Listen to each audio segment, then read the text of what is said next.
En esta unidad comenzamos a estudiar la capa 3, fundamentalmente IP versión 4. ¿Ah? Dentro de la pila de protocolos que estamos viendo, vamos a ver algunos protocolos de gestión y luego direccionamiento. Hablando de direccionamiento, nosotros sabemos que tenemos una IP y por tanto esa dirección de red que le es común a casi todos, a todos los integrantes de esa red, se diferencia siempre en la última parte de la dirección IP. Porque la dirección IP está compuesta por 4 octetos y una máscara que limita la cantidad de bits que se dedican a direccionar específicamente lo que es la dirección de red, separado de lo que es la dirección de host. Es decir, que nosotros vamos a, con la máscara, con la sucesión de unos, que es la máscara, decir cuántos bits dedicamos a direccionar cada equipo de esa red. Por tanto, la combinación, las diferentes combinaciones de esos bits nos van a dar la dirección de cada uno de los dispositivos que tenemos en la red. No podemos caer en la duda de que no se pueden repetir esas direcciones. Generalmente podemos verla de esta manera, en una IP estática o en una IP dinámica, pero que tomó de alguna parte esa dirección automáticamente. Se divide en grupos, en clases. Esas clases dependerán siempre de los primeros bits del primer octeto, ¿sí? Acá tenemos la clasificación y sus usos, la máscara por defecto de estas IP, y las que se usan para direccionar concretamente los equipos son las A, B y C. Con estas máscaras, ¿verdad? Entonces, esa sucesión de unos me indica que, por ejemplo, en este caso tenemos los 3 últimos octetos para designar host. O sea, estamos hablando de redes que van a tener 16 millones de equipos. Evidentemente es una red que se utiliza para distancias globales, ¿verdad? Para una corporación como Google, por ejemplo, o como instalaciones de Internet, servidores de Internet. La clase B me permite tener 16 bits para host, entonces como estar hablando de 65.000 equipos o de 65.536 direcciones diferentes. Y la clase C me permite 256 equipos, o sea, esta es particularmente una dirección que se utiliza para el direccionamiento de equipos en áreas locales. Estos son los rangos, o sea, de dónde hasta dónde van las direcciones, y en particular esta dirección no se utiliza, este rango no se utiliza.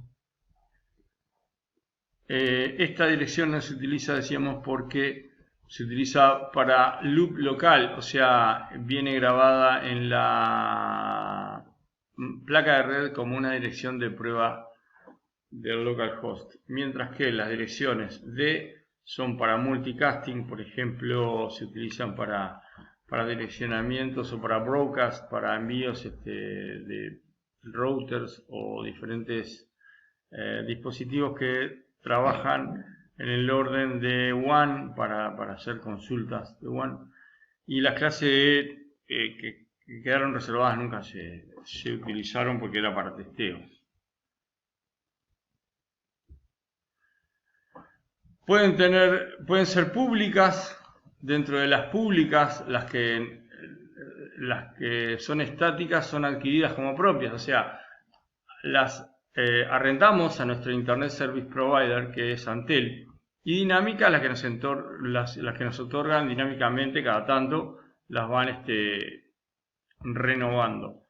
Las privadas son direcciones reservadas para instalaciones locales o para instalaciones que no pueden salir a Internet. O sea, estas direcciones no se arriendan, son direcciones que se utilizan para direccionar equipos dentro de la misma red y obviamente no, al salir a internet necesitan ser sustituidas por una IP pública en un protocolo Network Address Translator, que después se estudiará más profundamente. ¿Cómo es la cabecera de este datagrama IP? Bueno, nosotros vimos que se iban encapsulando los datos que pasaban de una capa a la otra del modelo OSI o del modelo TCP, y entonces en esta cabecera tenemos particularmente, vamos a destacar 4 campos: la dirección IP origen, o sea, de dónde procede el dato; la dirección IP destino, su destino; el tiempo de vida, que es un contador de 8 bits que se va decrementando a medida que va pasando los saltos hasta que llega a 0 y en ese caso se descarta; y el protocolo, que es de 16 bits, que es el número de puerto que viene dentro de la capa 4. O sea, esto acuérdense que es para encapsular la capa 4. Luego esto irá incorporado a la trama de la capa 2, de enlace. Y tenemos aquí el encabezado, que es este encabezado va dentro de las opciones y se utiliza, por ejemplo, cuando estamos haciendo testeos. Acá tenemos dos direcciones de dos comandos particular. Por ejemplo, el comando ping va a llevar dentro del tipo de mensaje el número 8, o sea, para pedirle al destinatario que lo responda y nosotros saber si estamos conectados. Este comando, como otros comandos, los referimos cuando hicimos práctica de comandos de red. Está por allí, además en materiales, una serie de comandos de red y su utilidad. Cuando el campo tiene de tipo 30, estamos haciendo un traceroute, ¿verdad?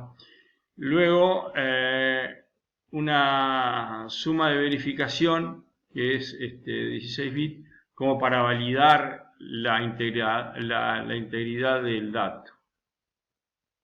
Esto lo podemos ver, por ejemplo, cuando hacemos el simulador de redes en el paso a paso, o si instalamos un programa analizador de protocolos, por ejemplo el Wireshark. Cuando una máquina se quiere comunicar con otra, siempre va a tener la dirección de capa 2 y la dirección de capa 3, o sea, la MAC y la IP. Y hay dos protocolos particulares que son para la resolución de esas direcciones. Supongamos que la 1, esta máquina se quiere comunicar con la 9. Entonces no conoce de repente su MAC, por tanto pone toda la dirección MAC en 1, y es así que todas las máquinas van a recibir el mensaje, pero en particular lo va a responder aquella cuya IP coincida, con lo cual la 1, que era la que quería comunicarse, ya conoce, además de la IP, la MAC. El protocolo RARP funciona exactamente igual, pero sustituye la MAC, sustituye la IP por el broadcast, que estudiaremos más adelante, como es el broadcast de una red, y sí conoce la MAC. Entonces recupera la dirección IP a partir de la MAC conocida.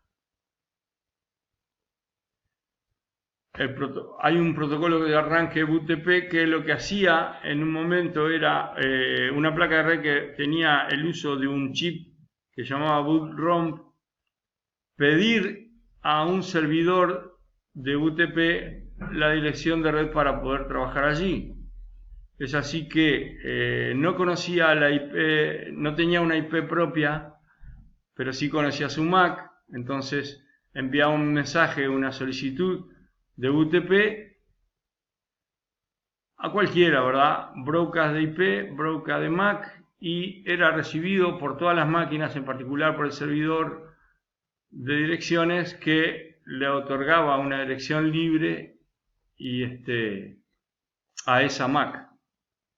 Así que ahora nuestra máquina recibe la dirección que le corresponde. Lo que hoy en día hacen los DHCP, tienen un protocolo que le llamaremos DORA, en el cual se envía el mismo mensaje por un mensaje UDP de puerto 67 a la misma dirección, es recibido por un servidor de DHCP que integra la red. Lo responde otorgando la IP a nuestro cliente, o sea, le ofrece. La primera parte se llama descubrimiento, la segunda parte se llama ofrecimiento. Nuestro cliente que ya adoptó esa IP le reenvía una respuesta de que sí, de que va a tomar esa IP. Y por último, nuestro servidor entonces le reconoce esa respuesta. Por eso el proceso se llama DORA. Descubrimiento, ofrecimiento, respuesta y reconocimiento. Es probable que este ofrecimiento tenga que renovarse antes de que caduque ese arrendamiento, ese préstamo. ¿Cómo se calculan las IP? Bien, nosotros tenemos la máscara y por tanto lo que son los bits de host se debe de poner a 0. Entonces allí tendremos la dirección de la red. Si ponemos todos los bits de la red del host a 1, entonces tendremos la dirección de broadcast. Las direcciones útiles serán una más que la red, el primer host, y una menos que el broadcast, el último. Por lo tanto, si tenemos una máscara, como en este caso /24, tenemos n bits para direccionar host. En este caso, 32 menos 24 nos da 8. Por lo tanto, vamos a tener siempre 2 a la n, o sea, la cantidad de direcciones posibles, menos 2 las posibles, porque una es de red y otra es de broadcast. Así podemos saber cuántas máquinas podemos tener con esta configuración de direcciones. Les pedimos, por favor, realizar cada uno de estos ejercicios que se presentan a continuación. Se debe practicar mucho para poder adquirir la destreza necesaria. Muchas gracias.